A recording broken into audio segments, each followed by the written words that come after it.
Mayın 1-dən balıqların kürüləmə dövrü başlayır.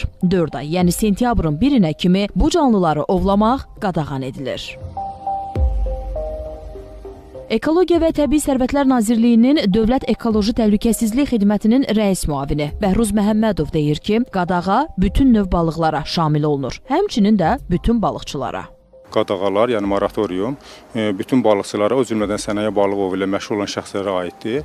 Yəni, ümumilikdə bu qadağalar sentyabr ayının 1-nə qədər davam edəcək və həvəskar balıq ovçuları üçün isə iyun ayının 30-una qədər davam edəcəkdir. Qaydalara əməl etməyənlər isə 1000 manatdan 2000 manata dək cərmələnəcək və ya 6 aydan 2 ilə dək onların ov hüququ məhdudlaşdırılacaq. 1000 manatdan yuxarı ziyan vurulan zaman isə artıq cinayət məsuliyyəti yaranır. Nazirliyin Dövlət Ekoloji Təhlükəsizlik Xidməti, eyni zamanda Bioloji Müxtəlifliyin Qorunması Xidməti və Daxili İşlər Nazirliyinin Su Nəqliyyatında Polis İdarəsi tərəfindən mütəmadi reydlər keçiriləcək, mütəmadi nəzarət tədbirləri keçiriləcək və qanunaməxfi tədbirlər görüləcəkdir. Təbiətə dəymiş ziyandan asılı olaraq qaydaları pozan şəxslər inzibati məsuliyyətə və cinayət məsuliyyətinə cəlb edilə bilərlər.